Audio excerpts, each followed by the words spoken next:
Hello from my office in sunny Australia. So this week I'm doing something a little bit different.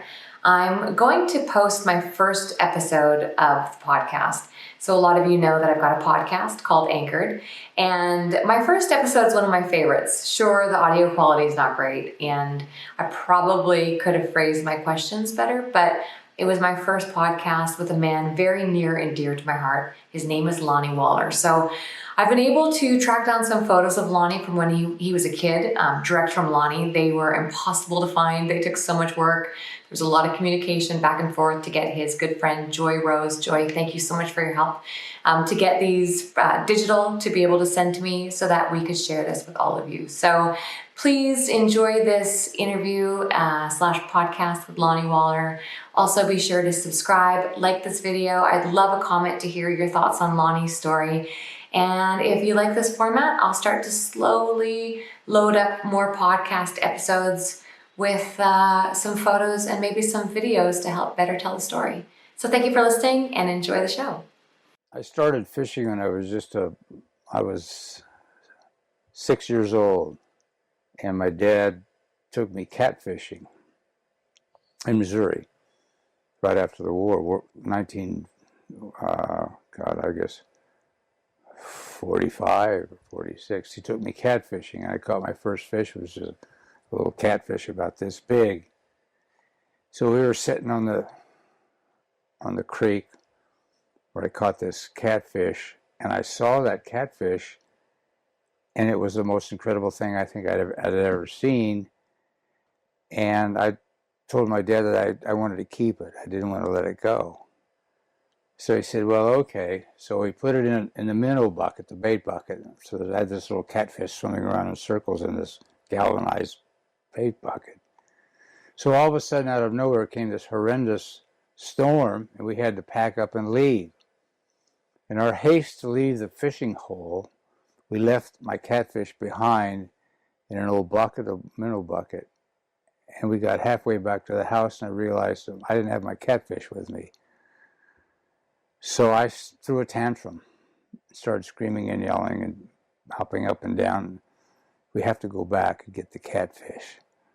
So by this time, the creek was flooding, and the catfish was in this bucket about ready to be swept into oblivion. When my dad got it, took the catfish bucket, put it in the car, and went home with it. Right. So I put it at the foot of my bed, and I'd feed it stuff, breadcrumbs and bologna sandwich, peanut butter, and so it lasted.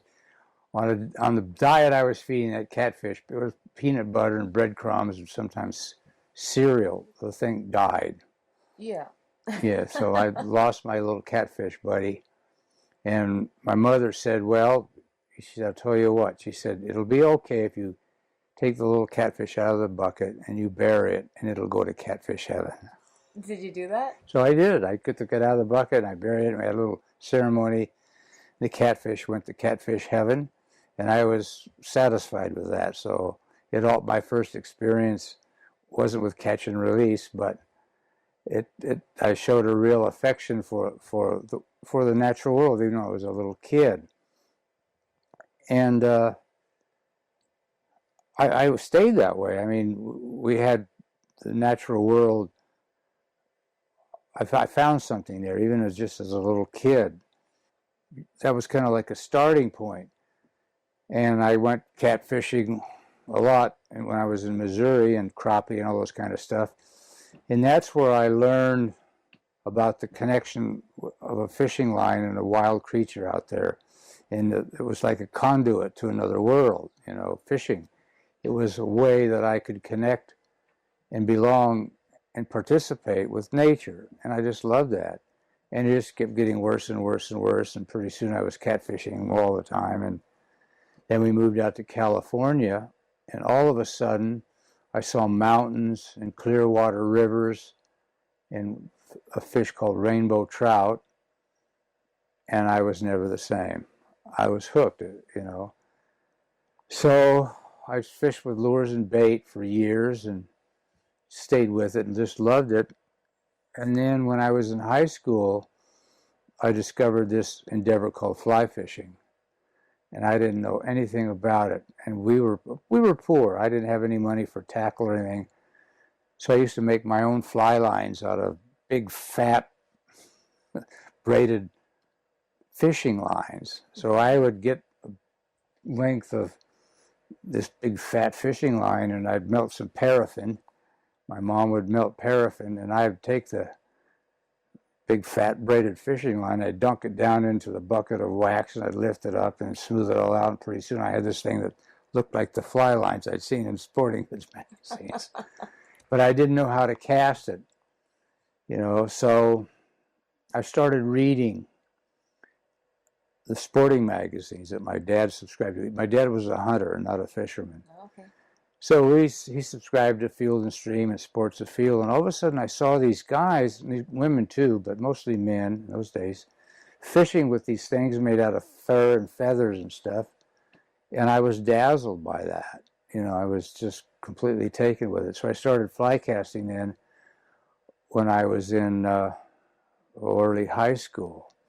And my heroes then were guys like Lee Wolf and Joe Brooks were my two biggest heroes. And I read everything I could get, and pretty soon I started developing a perspective about all this, what it is, what it isn't, and how you can belong to that. So I just got more and more engrossed with it, and great books were being written by guys like Wolf and Brooks and other people. And I read all that, and I was fascinated with it, and I started gathering information, and pretty soon I had this picture of myself being a fly caster,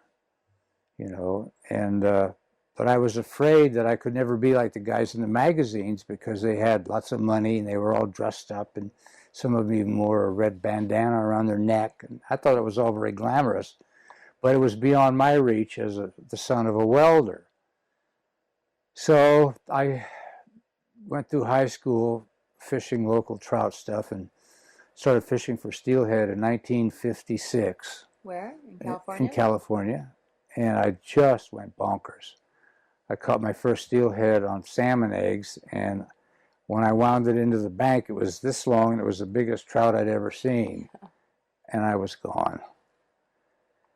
So I just kept reading and learning all I could about how the big guys did this kind of stuff, And then when it came time to go to college, I didn't care anything about the credentials of the school. I wanted a school that was close to really good fishing. So I chose this little podunk state college called Chico State, and I would go fishing all the time. It was close to the mountains, and we even had a tributary to the Sacramento River running through campus. So one day I was walking to class, and I saw this Chinook salmon nosing up this little bitty creek. It wasn't more than 8 or 9 feet long, and I thought, well, God, I wonder if I could catch it with a fly.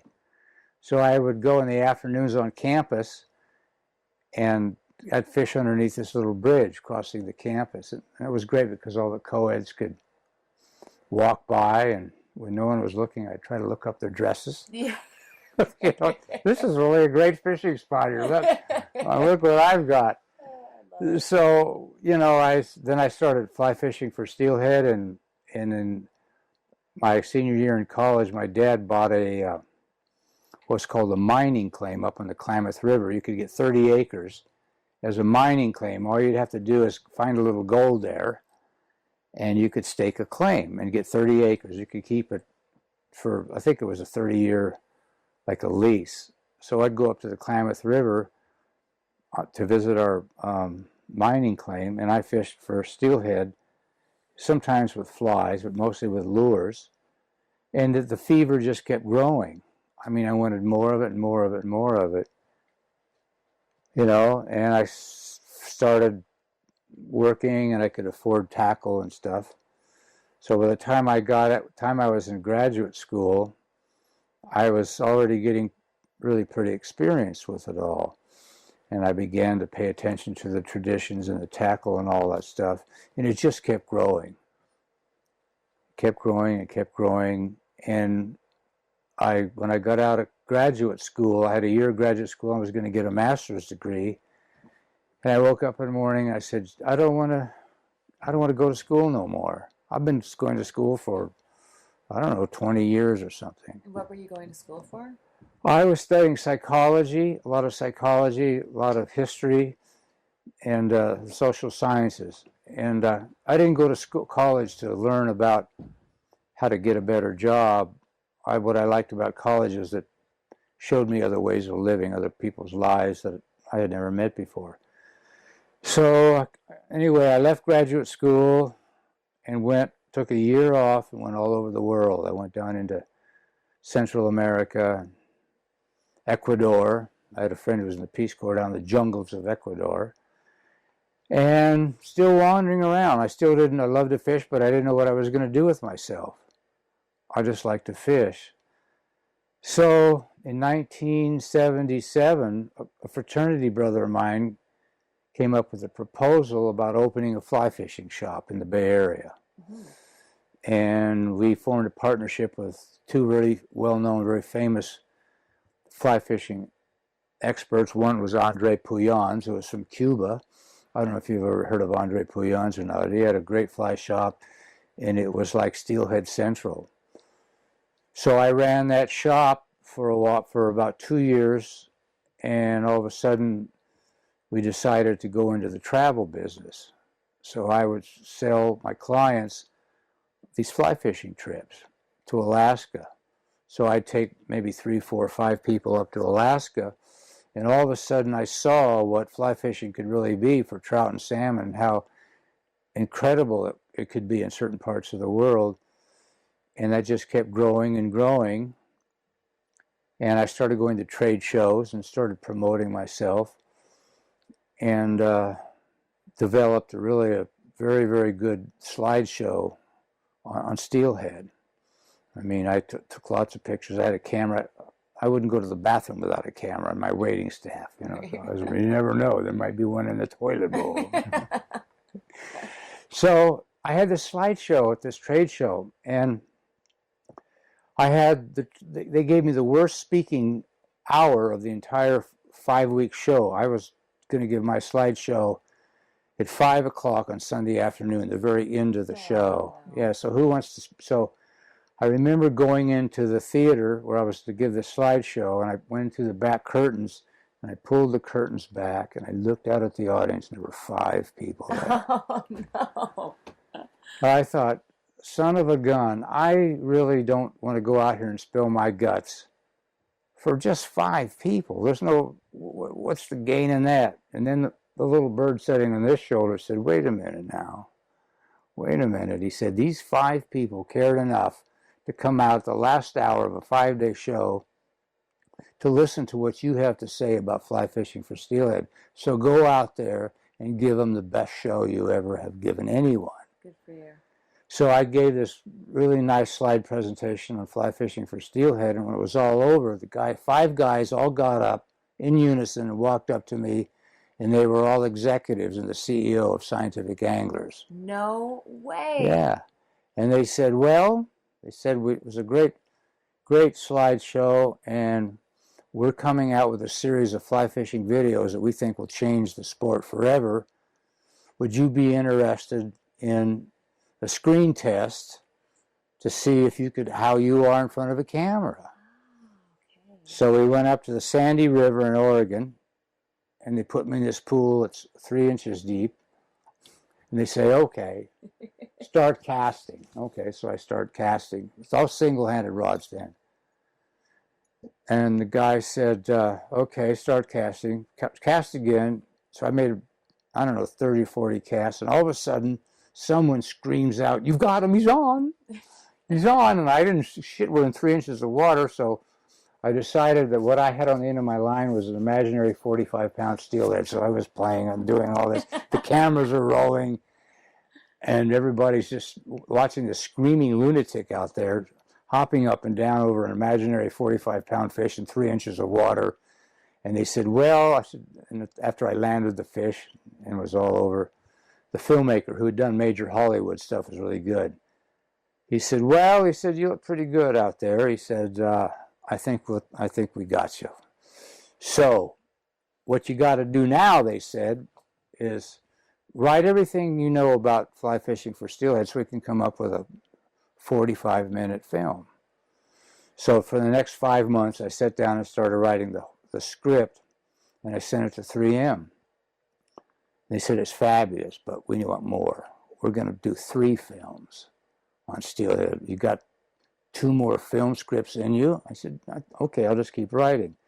So anyway, we ended up with 3 films, those 3, the DVD series. We filmed them on the Dean River, segments on the Dean River, some on the Deschutes, and then we filmed a lot of it up on the Babine River in British Columbia.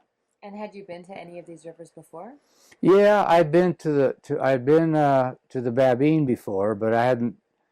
That was what I was focusing on my attention in the trophy steelhead of Canada. So we ended up then with 300 pages of script, and they said, you got to memorize all of this. And I said, wait a minute. I know I'm a genius. I know I'm the best thing that's ever happened to you guys, but I can't, I will never in my wildest dreams, stone drunk, I couldn't memorize 300 pages of script. So if we make these 3 movies, I want cue cards this big so I can read what I'm supposed to be saying. So they said, okay. So we got all the cue cards up. So you really did actually have cue cards while you were out there? Yeah. They put them underneath the camera. So I'm looking into the camera, but I'm really reading. And now we're doing what we call the grease line technique, and you do this and you do that. I'm all reading this from the cue card. So I'd make, 5 minutes of a fishing sequence, and they'd have to change cue cards. So they'd cut. They'd get out the new cue cards and put them up. So we did that for, we filmed for several weeks, 4 or 5 weeks on the Deschutes, the Babine, and other places. And they had it in a can. And I had no idea what to expect out of this. So I ran across Doug Swisher one day at a trade show. And he'd done films for Scientific Anglers on trout. And I said, Doug, I don't know what to do about this deal. I've been working my butt off in this deal, and they don't even want to pay me any royalties for this. So what can I'm just going to ask you everything. Yeah, keep going. And if it's I tend to ramble on, okay? So you tell me when to stop. No, I'm fascinated, and I tend to be I'm a rambler. Blunt. Okay. So if there's anything that's inappropriate, just tell me to piss off. I doubt it. So what were you getting out of it? Were you getting paid? Yeah, they paid me $6,000 for each film. So that was $18,000. Right. And was that a big deal back then? That was a big deal back then to me. I mean, yeah, so Swisher told me, he said, don't worry about royalties. Take the 16 grand. They're going to send these things all over the world. You're going to be a hero. You're going to be Mr. Steelhead. Take the 16 grand and don't worry about it because your phone's getting ready to ring off the hook as soon as these are released.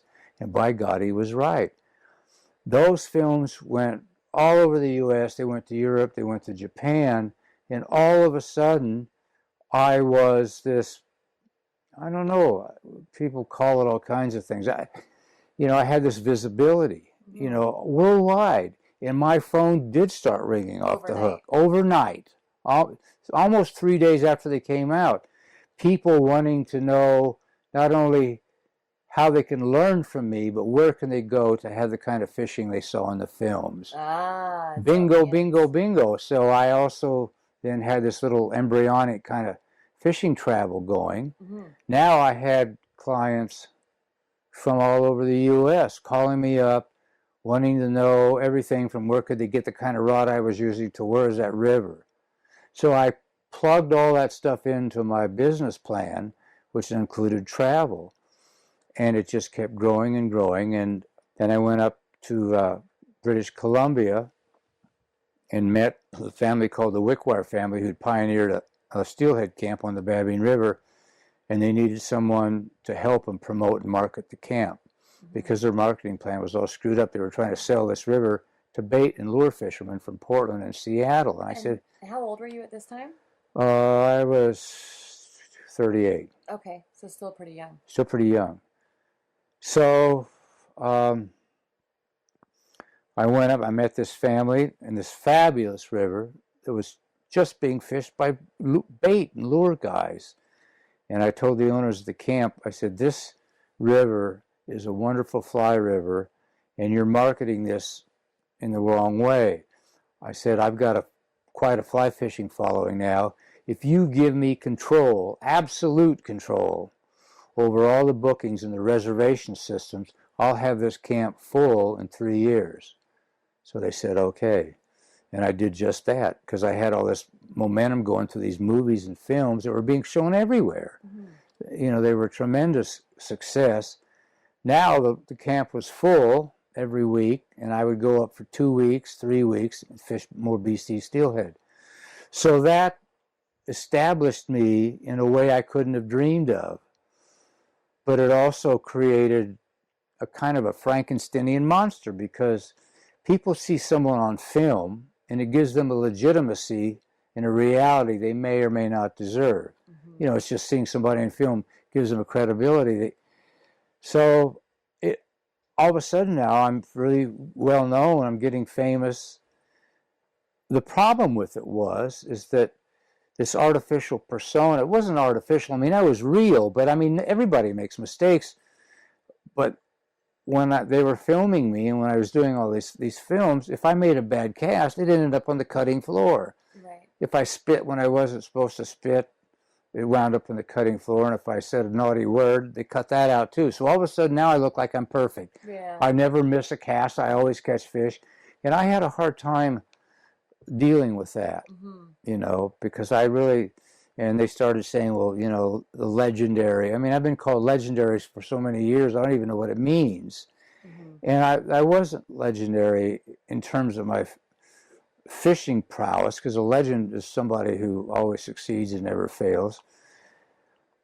But I had to deal with that. I had to incorporate that kind of image into my life. And I had people coming from Japan who I'd get to go through an airport and somebody would see me at the airport and I have to wait and stand in line one time for 12 Japanese who were lined up wanting me to autograph their baseball caps.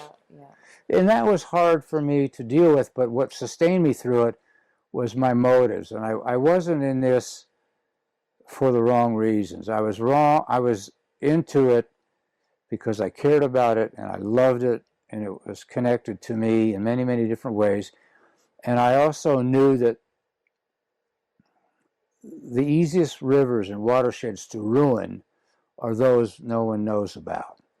See, so I used to get a lot of static about, well, you're promoting these rivers, you're just building up all this angling pressure, you know. And I said, that's the best thing that can happen, because if enough people care about a river and they love it, it's going to be really hard for somebody to go in there and start clear cutting and doing mining and all this kind of stuff, because people won't stand for that. So in some ways I became a guardian of it. I was fighting for the environment, and the publicity that I was giving the rivers, yes, it increased the pressure.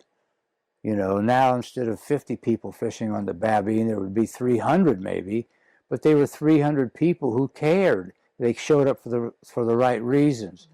And I'm still doing that. I mean, it's still worth it. And we've done a lot in British Columbia to protect this, you know. And that wouldn't have happened without the publicity and the promotion. And yes, some of the rivers were a little more crowded, but they were the right people. They can't care if they don't know about it. Right. So I understand where you're coming from. But one of the things that's really interesting to me that you said was, what did you call it? A Frankensteinian monster, or Frankensteinian. I think it's Steinian monster. Yeah. It's so funny because, you know, we had kind of touched on this earlier when you and I were speaking out in the yard, that in the world today, with all the social media and all the cameras and everybody having a camera on their phone, no one's safe. And earlier I told you that my career, I'm sure, has a shelf life.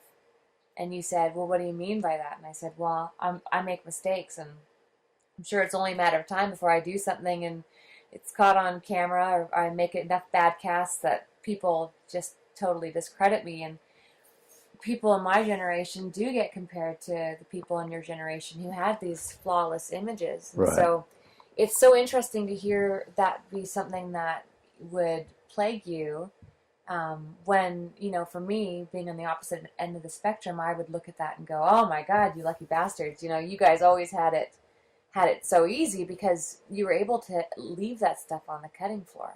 But I never thought about it in a way that it would put you on such a high pedestal that you almost seemed to not even be human anymore. And that sets a standard that's really hard to live up to on a day-to-day basis. Yeah, I had a conversation one time at a sports show in Seattle when a famous Hollywood actor, he was a character actor, but he was great. His name was Slim Pickens. Yeah. You ever heard of Slim Pickens? No. Okay, well, Slim Pickens, he was a cowboy, and they made a famous movie called Dr. Strangelove. And in this movie, Slim Pickens rides on a hydrogen bomb with his cowboy hat waving around like this as the bomb falls to earth to blow up, you know. So Pickens walks into the booth one time, and he told me about it. He said, I asked him what it was like to be a Hollywood actor, and he was big time in those days. And he said, well, it creates an artificial persona. He said, and he was right. He was right. It does. And the medicine that I took, the immunity that I rested in, the refuge I took, was that I knew that my motives were honorable, and I really cared about this, and I could see its importance. So, despite some really weird incidents, I made it through all that stuff because I knew why I was there, and I knew that it mattered, and it would do more good than bad. But there were times when it got really weird. People would come up to me and they say, well, one guy came up to me one time, I had taken him fishing for a week, and I gave him all the best pools. I always fished behind him, and I did everything. I took care of this guy completely. And at the end of the week, he had caught more fish than I had caught. Of course, yeah. Of course, because I was there coaching and guiding. I already got my line in the water. Right. So after the trip was over, he walks into my booth at a sports show, and he says, hey, Lani Waller, he said, I just saw that story you wrote in Fly Fisherman magazine for the Babine River. He said, why in the hell did you write that story? He said, I fished with you for a week. He said, I caught more fish than you did. What gives you the right then to pretend to be an expert and write a story like that? I couldn't believe it. And his friends are staring there. He had about 5 or 6 friends with him. And at that moment, I realized that there was never going to be complete immunity from that kind of stuff. It's just part of my job. And, sometimes you get up to play and people cheer and sometimes they boo, Yeah. So I got philosophical about it. I knew why I was there. Well, one of the things that's really interesting to me is you're a great writer. And I enjoy sharing reading lists with you and chatting with you and sharing pieces of work with each other. Mm-hmm. And I'm just fascinated that you didn't publish your first book until 2004. Mm-hmm. And I have to ask why. All right. I waited till 2004 because of a line in a Bob Dylan song. Okay, tell me. And the line in the song was, the line in the record was a line that said, I'll know my song well before I start singing. Ah, good man, yeah. It was great, and I knew he was right, that you have to really know who you are and where you're at and what you want to do before you start talking. Mm-hmm. And it takes time to accumulate those experiences and those levels of awareness. But in 2004, I was sitting down writing what's called a camp letter for this lodge on the Babine River about, how to go to this camp and what the river's like and what the fishing is like. And I'm writing this document that's used to promote this lodge. And I look at it, and it wasn't a camp letter at all. It was a story. And I thought, okay, the time has come. I'm going to start. And it was an epiphany for me. So I finished the camp letter out, and all of a sudden I started thinking about these stories, because I knew then that my time had come for me to start singing. And it was a certainty. I mean, I knew it without any doubt. So when you did the DVDs or when you did the videos with 3M, did Mm-hmm. you feel at that point that you really knew what you were, singing? Yes, I did. There was some new material that I had to engage. and that means ways of fishing that I knew about them intellectually, but I didn't fish that way. Mm-hmm.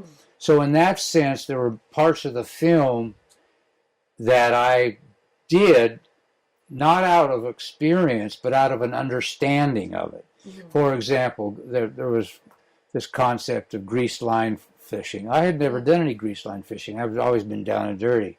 But I knew the game. I knew it intellectually. So when it came time to do the greased line segment of one of those films, I knew how to do it because I'd read about it. Right. You know, by that time I was good enough with a rod and a reel that I could look at something, I could hear it, and I could interpret it and use it. So in that sense, I did some things that I knew about, but that I hadn't actually done. But I knew how to do them right. Right. You know, because I'd read the old readings from the writers, A.H. Wood and these guys, and the salmon stuff. So I knew all that intellectually. Yeah. You know, and that was okay. I mean, I could live with that.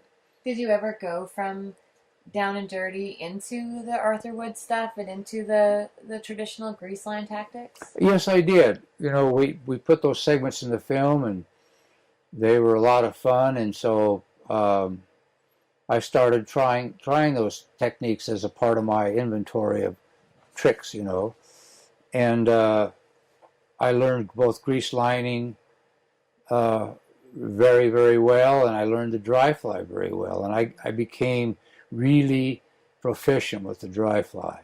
I fished the dry fly for Steelhead really hard for 6 or 7 years. Right. And I got to where I'd mastered it. I knew I had mastered it. And knowing that, I lost interest in it. Ah, so what do you go to after the dry fly? I went back to the wet fly and deep line fishing because of the technical complexities of it. Oh, please do tell, because this is very interesting to me. Okay, well, with the dry fly, you know, you've only got, you know, you usually fish it on a shorter line because, you know, you're not trying to throw the dry fly out in the middle of the river. So you fish it on a little bit shorter line, which allows you to see the fly better. And it taught me things about fly speed and the swing of a dry fly. And I learned that it was a great way to locate fish, and I got really good at it, you see.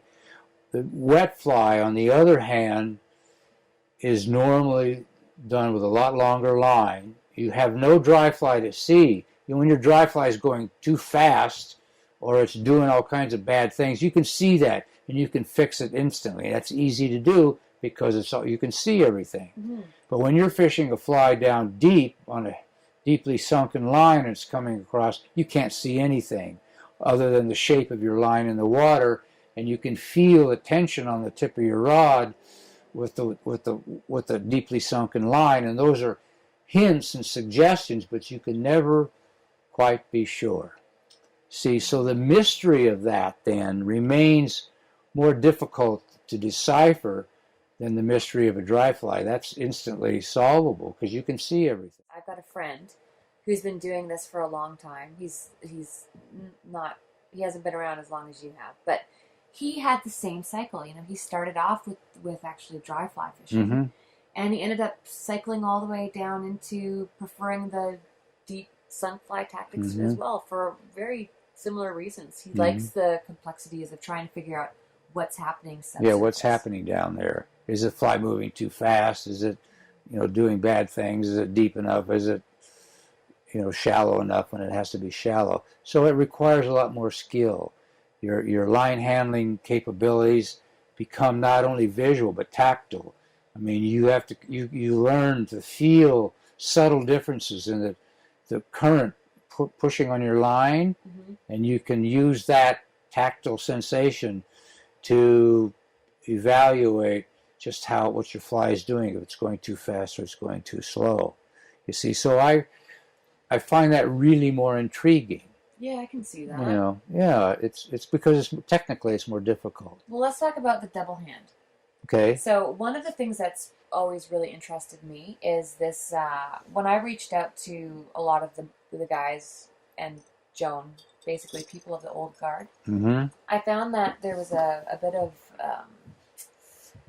a lot of people didn't really want to start double hand casting. They wanted to stay with the single hand, and a lot of people were really opposed to fishing a double hand rod, which is interesting to me because a lot of the context was, oh, you know, the newer generation is all about the fast double hand graphite rods and the shooting heads. But if you study back in history, I mean, when the Scots came over to North America, they brought over the double hand rods, and then it wasn't really until Lee Wolf started, as you know, because you've read a lot of his books, until Lee started really trying to promote shorter rod fishing that people, especially on the East Coast, started to go back to fishing single hand or start fishing single hand rods. What is going on with that? What is the fuss about the double hand rod, and why would somebody in, say, your generation be not quite as open to it as someone in mine? Okay, I think the biggest reason, I'm speaking for myself now, but I suspect this could be true of others. I grew up with an opinion and ideas, values, that fly fishing was fun because the tackle was so light. Oh, yeah. It was light to handle, and it really resonated with the fish. I mean, when you hook a big fish on a small light rod, every impulse of the fish runs up that short rod. But with a big, long, heavy rod, first of all, you lose the fun of just a feather light rod in your hand. And secondly, you lose a lot of the tactile sensations and feelings of it because the rods were so heavy.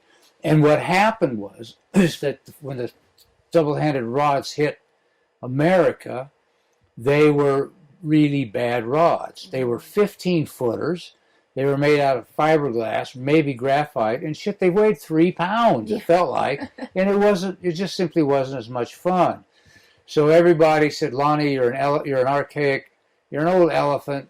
Put away your single-handed rod. This is here to stay. This is the future, Lani. Get with it. Get with it, Lani. So I got a 14-foot rod. Oh, jeez, I hated the thing. Yeah. I was fishing now not with the fly rod as I had grown up to know it. I was fishing with something that felt like a tree limb. Right. And a pool cue, and it just didn't have the lightness of the lightness of being. It didn't have that sense of lightness to it. And yeah, they threw a long line. You could throw big flies and all that stuff, but a lot was lost. So I gave in. I said, okay, I'll learn this. And by this time, I was getting, in some ways, better be careful with this. I was getting a big head. You know, I caught a lot of steelhead, a lot of fish, and tarpon, and all these fish all over the world. So I thought, well, okay, I'll compromise, you know, and I'll get one of these rods. Oh, I hate it. But I stayed with it, and I found it to be much more difficult than single-handed casting. I still think it is. I was pretty good with a single-handed rod. I could throw almost the whole fly line and up to here in the water, you know. So when I picked up these big rods, I couldn't do any of that stuff. I'd give it my best effort, and the fly would land 3 feet in front of the tip of my rod.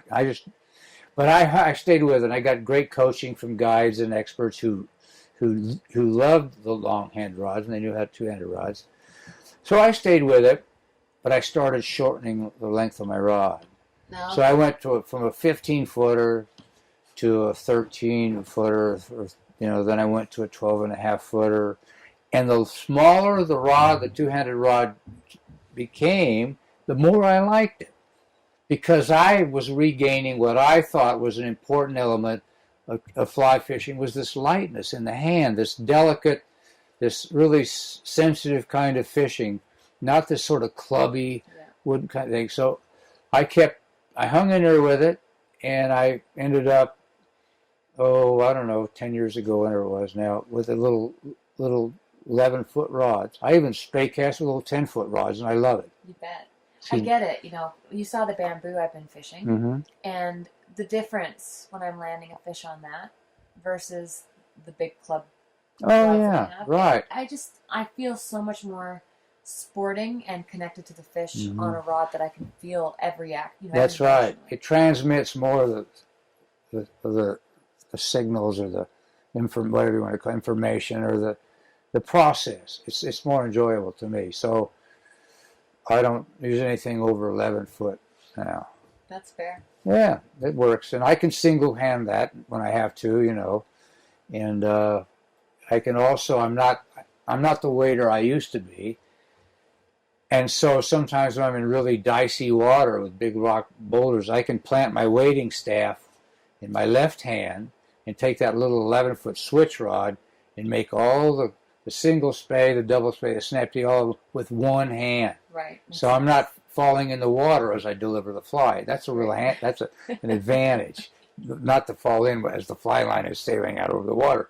So they let me fish that way, and now I could fish in really nasty places and do it effectively because I'm not stumbling around. I'm solidly anchored, and I can throw single-handedly 50, 60 feet, and that's long enough on the rivers that I fish to catch a lot of steelhead.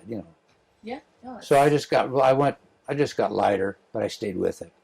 one of the things that you said that really interests me is your business plan. Mm-hmm. When you went into this industry, did you have a business plan?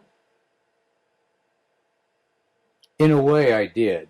I didn't have a focused, specific, business plan like phase 1, phase 2 of this. My plan was to get into the church or the arena, the theater of fly fishing, and then as time goes by, I would have options to choose or reject. So I fine-tuned that process, and if something no longer felt good or worked, I kicked it out of the business plan. For example, being in the retail business, owning a fly shop, at one point no longer was in the plan because I was tired of it. Mm-hmm. So I decided, well, okay, what's the next step? Fly fishing travel. So I went into that full time. So I had a plan that was based on experience. You try something, if it feels natural, if it feels good, you keep it in your plan. If it doesn't, you let go of it. So that's the kind of plan I had. So just a natural progression. Yeah. Because it's something that people ask me all the time.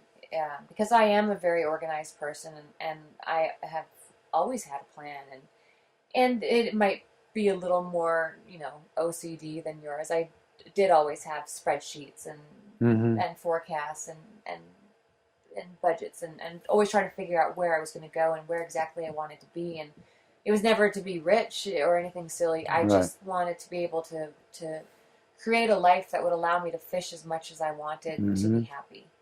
And people always ask me, well, what does your plan look like? And it's so hard to explain something that's been going on for, this has been in place since I was 18 years old. Mm-hmm. And same as you, it's been a progression. And I'm just wondering if you have any words of advice or anything that you would say to somebody who is looking to break into the industry today and struggling their way through, because everybody, it seems, is trying to be a fishing guide. Mm-hmm. And my advice to them is be very careful. It's a scary industry to put all your eggs in one basket. Right. But am I alone on that? I mean, how do you feel about it? I think what matters more than anything else is that if you love something, even if you don't fully explain, if you love something, like, say, fishing, you have to take it a step at a time. You try something, if it doesn't work, you try something else. I think to me, the killing variable, or the most critical variable is if you love it, you care about it, that's what you should do. And if you get into the fly fishing business and you start out as a guide, and that only partially satisfies you and you want to change, you'll still love fishing, there's lots of ways to function, and you have to hunt for them, and you have to search inside yourself as to what you're really looking for. But I always believe that the best business plan is always love what you're doing. If you don't love it and it doesn't fulfill you, get out of it or change it. Change it. I got out of the retail business because I got tired of just sitting still and minding a shop, and I got into the travel business. Then as my travel program developed, I started finding pieces of that, some of which felt better than the others. So I always went to what felt the best, which I cared the most about, and which seemed to be who I was. Where are you now? Okay, that's a really good question, and I'm still developing that. Where I am now is that all catching a lot of fish all of the time is wonderful, and engaging the mechanics of fishing and the how to do it and the equipment and all that stuff still interests me. But I'm 74 years old now, and there's another part of the dream that's starting to focus now. And the part of the dream is it's really philosophical. Extremely abstract and really philosophical. I still want to catch fish. I still love to. That's why I'm here this week, these 2 weeks in British Columbia. But what I'm interested in now are other kinds of psychological and even spiritual processes that I can feel out there. And I've turned my antenna in that direction. And you are just glowing with it, because even through your words, even when I was on the Dean and you were at home and we were emailing, your words are glowing with energy, all of them. Every word, when I read back on your emails, I mean, there's obviously lots of humor there, but there's just such a positive energy about you. And I do want to chat with you about that. Sure. And ask you a little bit more about this book that you're currently writing. Are you finding that a lot of these philosophies and a lot of these insights that you're having right now, are they finding their way into your writing? Yes, they are. I think it started, this abstract, really philosophical thing. It's been building for a long time, because fly fishing has always been there's a philosophy to it. Appreciation of nature, good manners on the water, the connection with nature. There's more to it than owning gear and catching lots of fish. So there's always this kind of philosophy has always been lurking in the background, for everybody, I think. But for me, it really started to focus. This book I'm writing now, for example, emerged out of a series of conversations I had with John Randolph in the 80s when I was on their editorial staff. And John and I would talk about the psychology of fishing, what was going on between people's ears inside. Forget about if they're a good caster or they know how to tie flies or build rope. Forget all that. What's going on in here? And why are some people consistently more successful than others? And out of those discussions, it became apparent that fishing isn't fishing at all. It's hunting. Okay. So I started thinking about that. Well, what is this hunting thing all about? Where does that come from? Why does everybody have it? Do men have it? Women don't have it? Do women, what's there? And we kept talking about it, and I encountered some writings about evolution and all this kind of stuff, about how we are connected not only physically to our past, but emotionally and psychologically. Right. And consistent thing I've seen about consistently successive anglers is that they have the instincts of a hunter. Okay, so I thought I just kept that in the back of my mind. And then about a year and a half ago, I got a call from a publisher who published my last book and said, why don't you get into this? Why don't you write about this hunter's mentality? What is a hunter's mentality? What are the components and the pieces of that?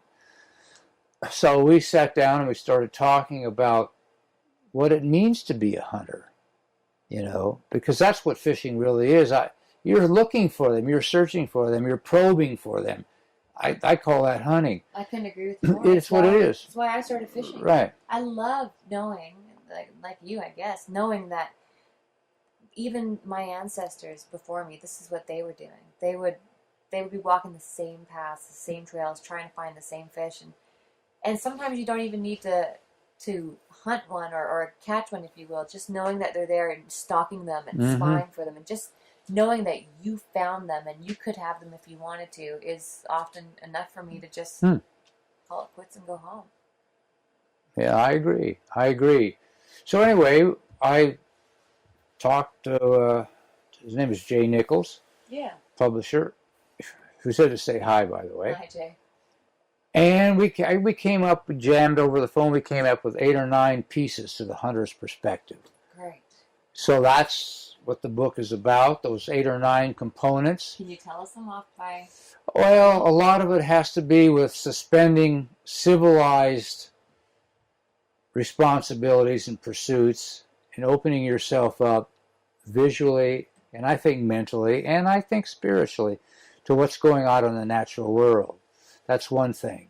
You also have to get into the present moment. You can't be thinking about what happened at the office last week, or what are you going to do to the stockholders when you get back on their desk, or whatever. You can't be thinking about that. You know, what are your kids doing at night, or whatever, you know. You have to get completely immersed in the present moment. The other thing you've got to do is you cannot see, the great anglers do not see the natural world as an obstacle to overcome in order to succeed. They see it as a messenger. Oh, interesting. See, they look at the natural world, they see what's going on out there. They know the currents, they see the shape of the currents, the speed of the currents, they feel the wind, they look at the color of the water. They get completely immersed in not just looking at it, but truly seeing it. Okay? And I've got a little gift for you at the end of this interview just on that subject. It's incredible. So that's another thing. They don't look at something, they really see it. And they learn that by truly seeing something instead of just looking at it, you learn from it. You know, you really see what's going on. So they got that going for them. I think the great anglers are also competitive. They have that in them. And that's an instinct. Yes, it is. Yeah, you don't bring the bacon home, you don't eat. Yeah. So but now it's still there, but most of the really great anglers I've seen were not just walking down the river having a good time. Boy, my favorite way of saying it is they're going for the throat, even though they're not going to cut it. Got it. You know what I mean? I mean, they want it, and they want it bad, and they're going to do everything they can to prevail. But they're using their environment to show them what to do and how to do it. They're looking at things, and they're very, very competitive in that sense. It ends up being competitive in a strange kind of way. In a primitive way, I think competition was absolutely necessary. You had to do it in order to survive. You know, if you didn't get enough for your family or your tribe, you didn't make it. That's okay. But I think unbridled competition now has to be controlled, or else it just wrecks a fishing trip. It's okay to go for the throat, but when you cut one, don't come home and brag about it and pontificate and go on and on and on. Just quietly, you know, go your way. It's okay to be competitive and want to catch the most or be the best, however you want to define it.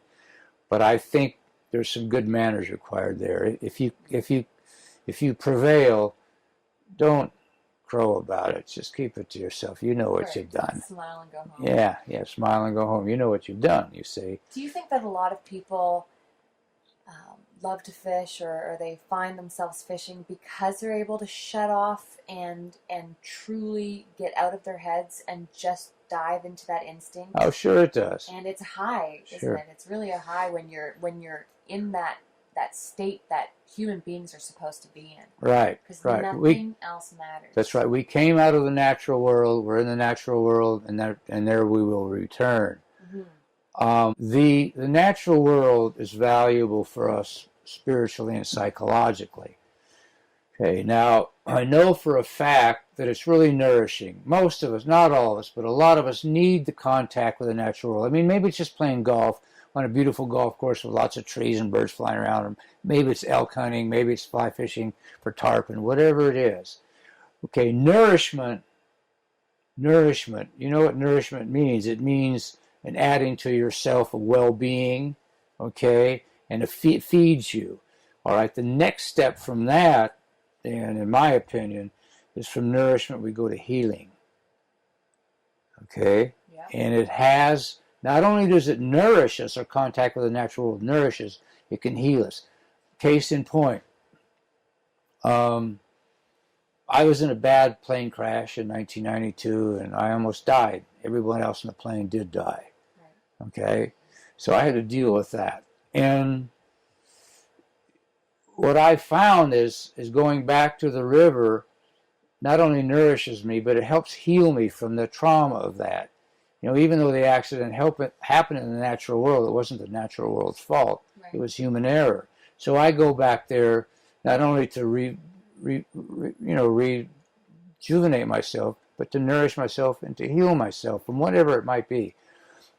Another example is I've got two friends, one who's an ex-Navy SEAL commander, and the other's a surgeon, who have a clinic only for special operations. These are the guys that got Osama bin Laden, right? Mm-hmm.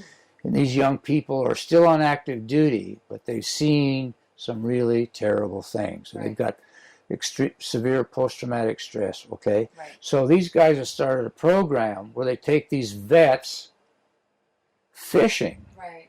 That's great. And the recovery rate from the symptoms of post-traumatic stress, the recovery of that in this program is amazing. These guys and girls, women both, they stop having bad dreams. They can get back with their families again. So there's no doubt in my mind that the natural world also, besides being a lot of fun and nourishing and engaging, it has a healing power. Mm-hmm. You know, and I think if we separate ourselves too far from the natural world, I wonder what's going to take that place. Can we really heal ourselves with more computers and more iPads and more distractions like this? I don't know. Maybe we can. I can, you know, and the jury is still out if there will ever be a substitute for the nourishment and the healing that we've had with the natural world for 200,000 years. One of the things that really stood out to me was, you know, you basically, can I talk about what happened in the airplane crash? Mm-hmm. Yeah. So, or can you tell me what happened yeah. Tell people mm-hmm. listening what happened mm-hmm. in the plane crash? Yeah. The pilot, it was a flight into a wilderness camp in here in British Columbia. And we were in a single-wing, fixed-wing plane, fixed-wing Cessna, and the pilot made a bad landing. He landed from the wrong direction with a tailwind, okay? And he touched down on the landing strip too late. So we didn't have enough runway to taxi to a stop. We were going to run off the edge of this little cliff, very high bank, 15-foot bank, and crash into the rocks on the side of the river. So he tries to pull out of the landing. So we pull out of the landing, and he's struggling to gain elevation, and now we're going to hit this mountain, because there's a mountain in front of us. Well, we don't want to hit the mountain, so he banks into a turn, a sharp turn that was aerodynamically impossible for the plane to do, and we lose our lift. So we're sitting in the plane, and 30 seconds, a minute before, we were talking about what dry flies we're going to use. And all of a sudden, we're in a falling airplane. So we go from dry fly fishing to how are we going to what's going to happen now? And the last words I ever heard was anybody in the plane say, the pilot said, "Oh shit." So we just dropped right straight down at 75 miles an hour, and the plane is just crushed like a piece of aluminum foil.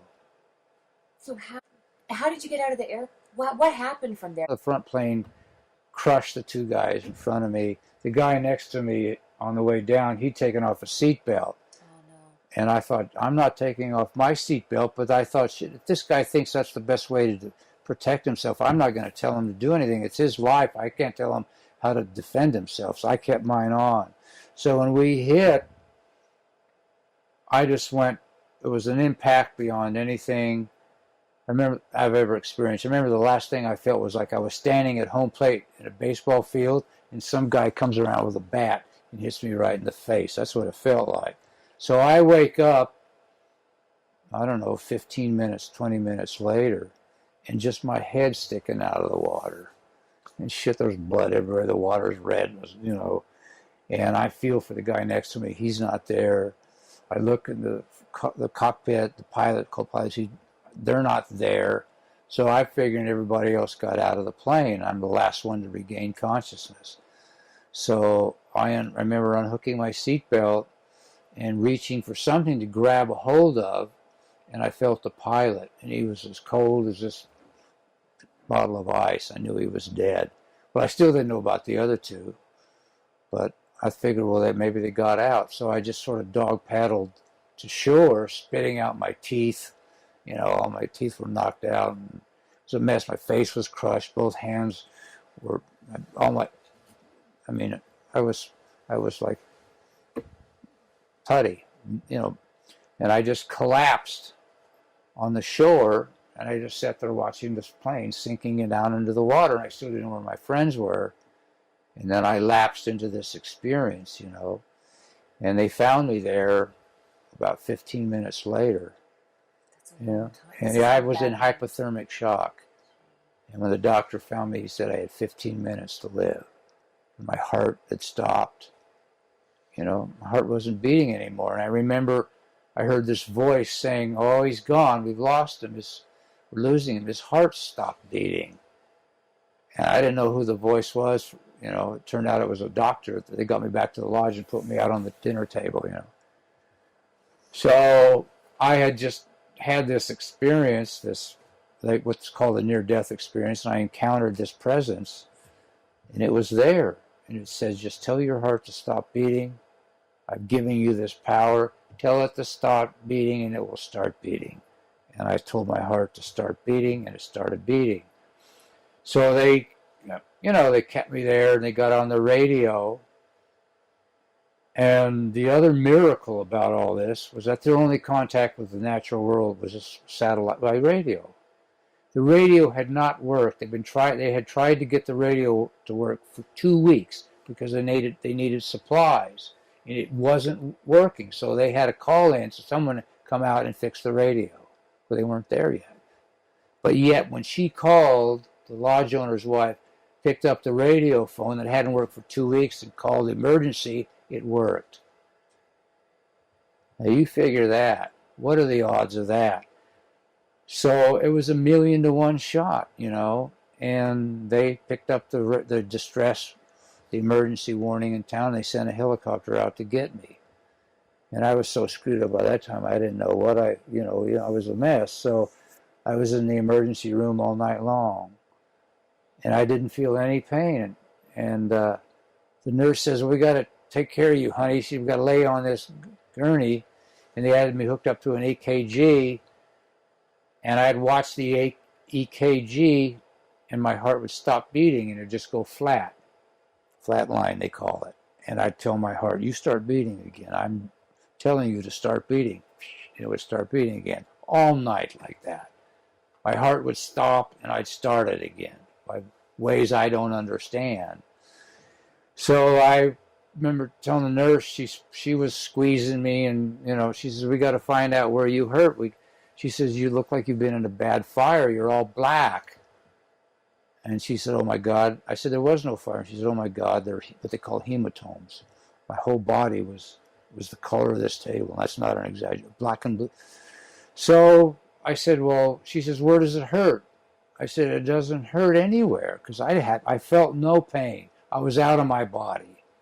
I didn't have a body. It was just my consciousness. I said, I don't have any.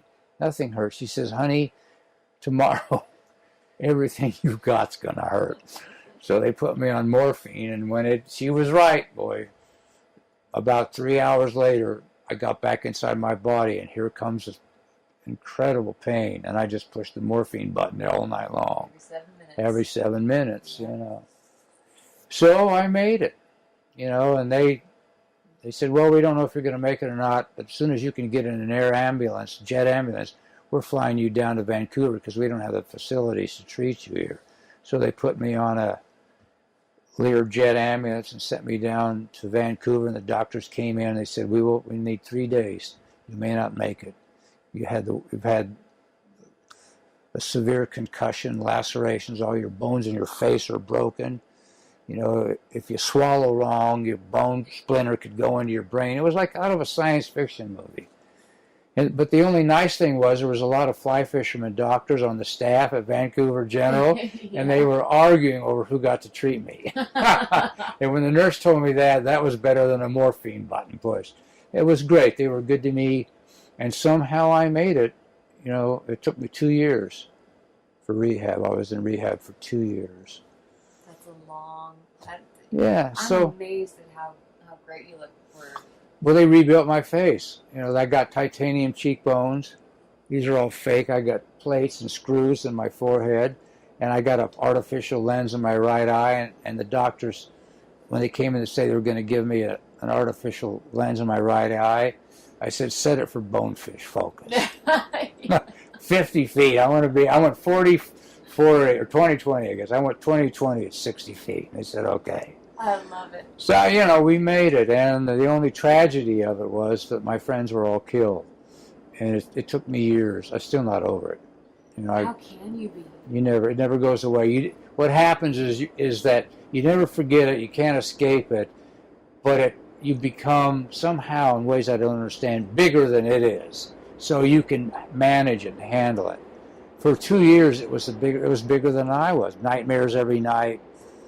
You know, and all that kind of stuff. So that was in 1992, a long time ago. We're all in this together. You know, we've all got X amount of time, and if you're 35, that's great. If you're 74, that's great. Just keep on keeping on. And fishing, God damn it, is still a part of all of it, and I'm never quitting. I love it. Well, you're an inspiration. Yeah. Your outlook and your positivity shows through in all your writing that I've been reading lately, even if it's not published. It's the stuff you've been sending me. And I don't think that you realize just how much you've inspired me to just keep pushing on and following my heart. So, well, I've read some of your writings too. I read your blog and your website, and I instantly recognized a great intellect and a great sensitivity, you know, and so that's why I shared some of that information with you, you know, because I trusted you because of what you had written.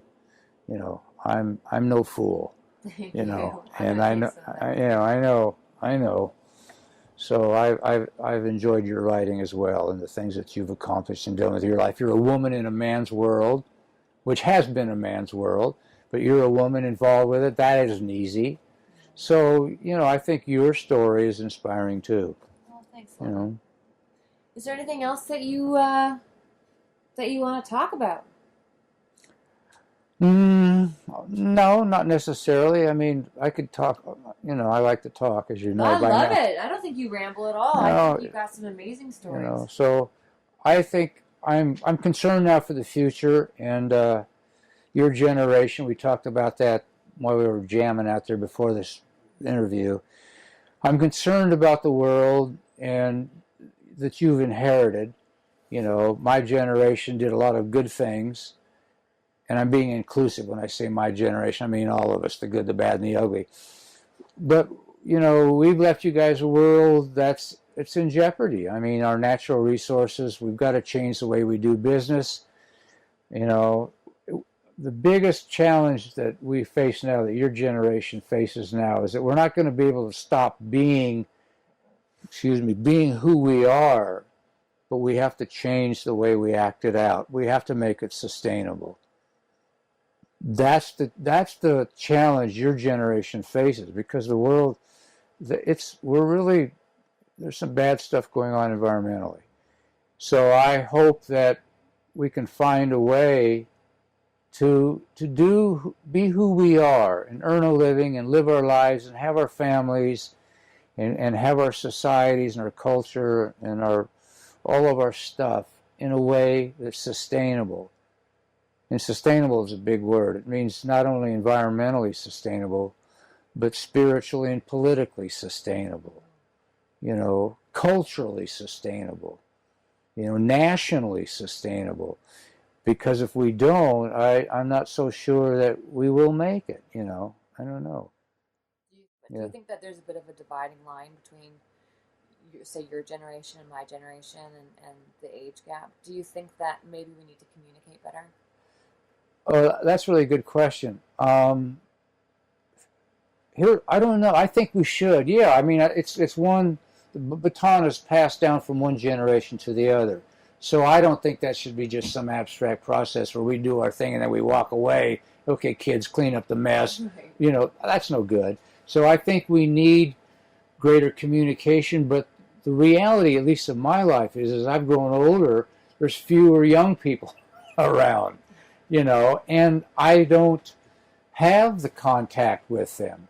As you grow older, your peer group, it's like I still feel connected to young people in some ways because I know they're good, decent people, but I don't share the same activities. I don't go to beer parties anymore, and I don't do Facebook, and I don't do the things that you do. Right. But I still care about you, and I still care about the world that you live in, and I care about what you do, and I care that you're safe and that you're happy. I care about that.